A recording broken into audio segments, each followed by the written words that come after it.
Saudações a vocês que nos assistem. Dizer que nós iremos disponibilizar uma série de vídeos relativamente a vetores para vocês entenderem tudo a respeito de vetores. Portanto, nesses vídeos nós iremos explicar desde a soma de vetores, lei dos cossenos, lei dos senos, que são ferramentas que servem para determinar tamanho de vetores ou módulo de vetores, até produto escalar e produto vetorial. Então, você quer estar bem abalizado em relação a vetores, não fique por fora dessa nossa lista que nós iremos disponibilizar aqui no nosso canal, ok? Então, dada essa nota introdutória, vamos então ao conteúdo do nosso vídeo, partindo então daquilo que é a definição de vetores, ok? Vamos lá. Então, primeiramente, vamos definir vetores, que é para nós podermos então ter uma ideia mais clara daquilo que a gente está a estudar, ok? Então, o que é um vetor? Vetor pode ser definido como sendo uma entidade geométrica ou segmento de reta orientado que contém três informações. Que informações são essas? Direção, sentido e módulo. Então, essas são as três informações cruciais para que nós possamos entender efetivamente os vetores, ok?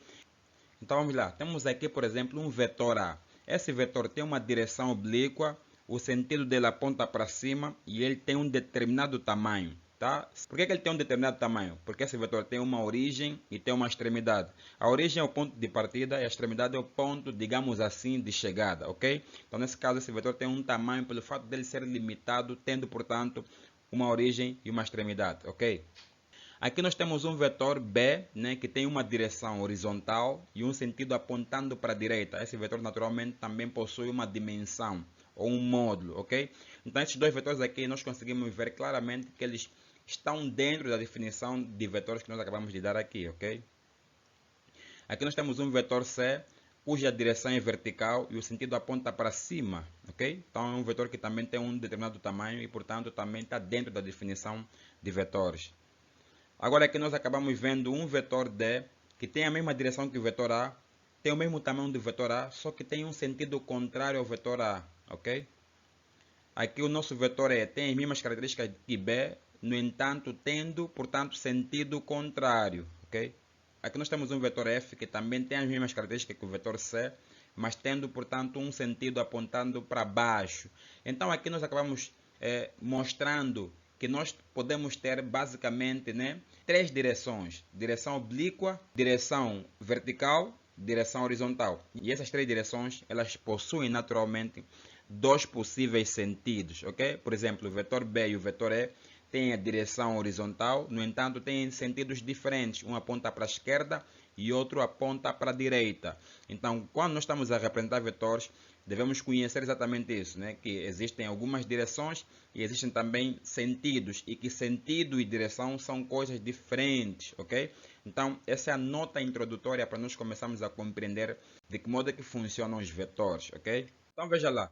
Como é que é denotado um vetor? Um vetor é denotado ou simbolizado com uma letra, né? Normalmente letra minúscula, em cima de uma seta. Essa seta diz respeito à existência do vetor, simplesmente. Ou seja, é a essência do vetor. Essa seta nunca pode apontar para outro lado.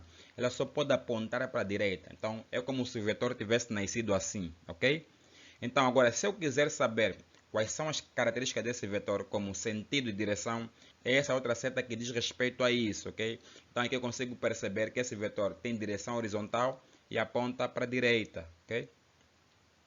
Agora pensa no caso de eu pegar um vetor, né? Tenho aqui um vetor A. Se eu pegar um vetor e fizer uma alteração nesse número que aparece, né, à sua esquerda, digamos o coeficiente dele. Nesse caso eu dividi o coeficiente por 2.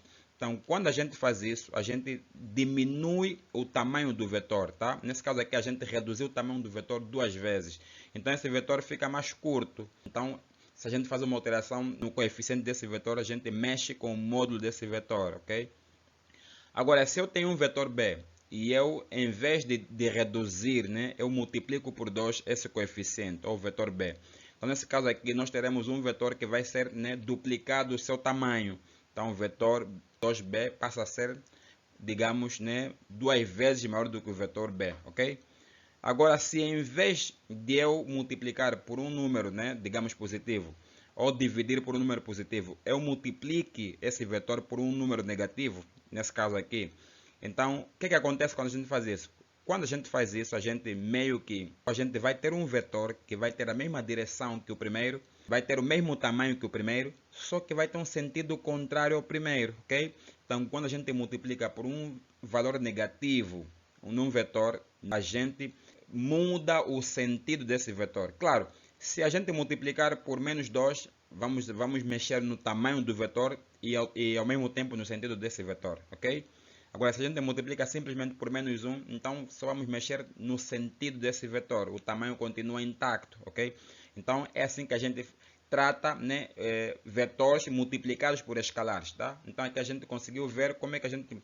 Então, aqui a gente conseguiu ver o que acontece quando a gente multiplica um vetor por um escalar, né? Nós aumentamos ou diminuímos o tamanho desse vetor, ok? Naturalmente, uma das coisas mais interessantes quando a gente fala de vetores é fazer operação com esses vetores.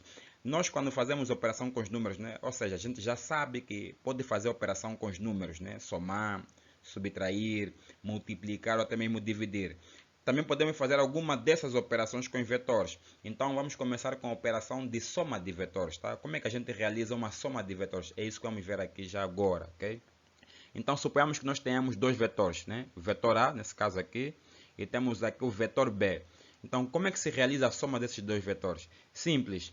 Vamos simplesmente, primeiramente, desenhar um vetor, né? A ordem não importa. Por razões didáticas, vamos seguir a ordem alfabética. Então, vamos desenhar primeiramente o vetor A. Então, temos aqui o vetor A. Na extremidade do vetor A, vamos desenhar o vetor B. Na extremidade do vetor A, vamos colocar a origem do vetor B, ok? Ou seja, vamos desenhar o vetor B partindo da extremidade do vetor A. Então, nesse caso, a gente já conseguiu ter uma soma.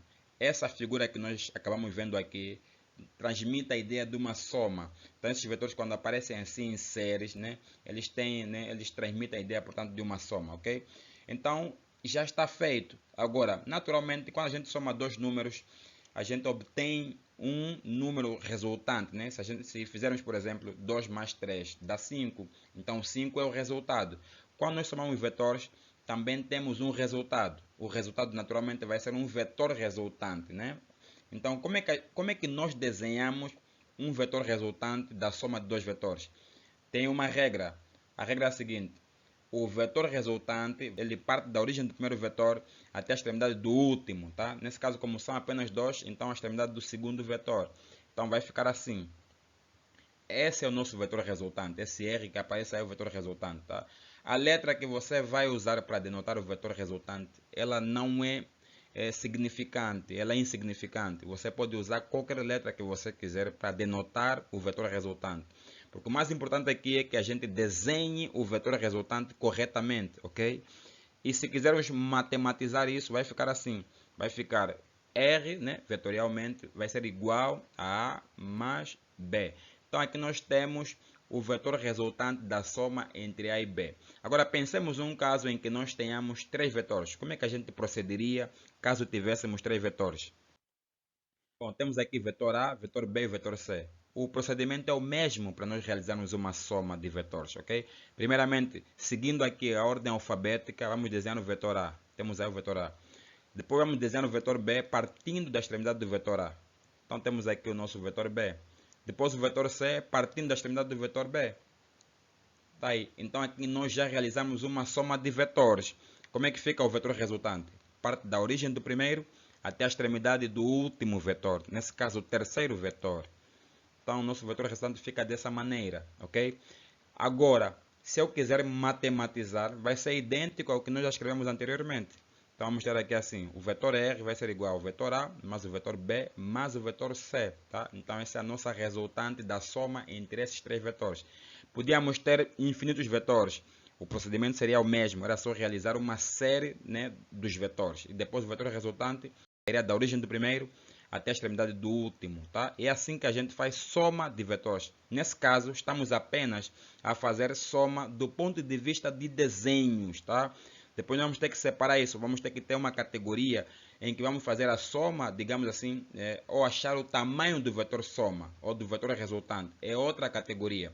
Primeiro essa aqui é de desenho, a outra vai ser achar tamanho de vetores. Vamos usar algumas ferramentas, né, para nós determinarmos o tamanho desses vetores, ok? Então vamos lá ver um exemplo. Imagina que uma esquiadora percorre 1 km do sul para o norte e depois 2 km para o leste. determina o deslocamento dessa esquiadora.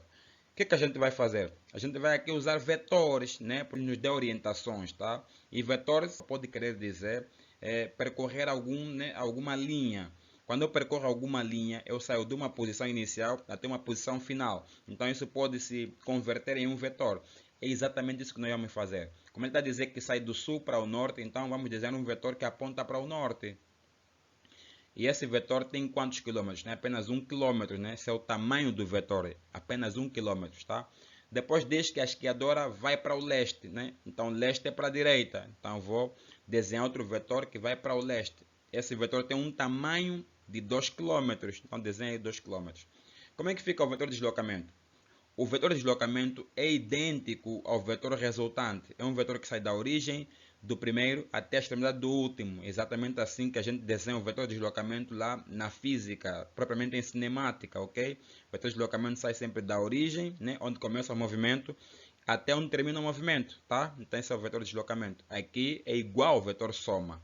Então aqui nós temos o nosso vetor resultante, cujo tamanho é x. Nós desconhecemos o tamanho desse vetor. Então, quando a gente calcular esse tamanho, saberemos exatamente o quanto essa esquiadora deslocou-se da posição inicial até onde ela terminou seu movimento, ok? Então, como é que a gente faz aqui? Agora a gente percebe que nós acabamos tendo um triângulo retângulo. Nesse triângulo retângulo, o nosso x constitui, portanto, a hipotenusa desse triângulo.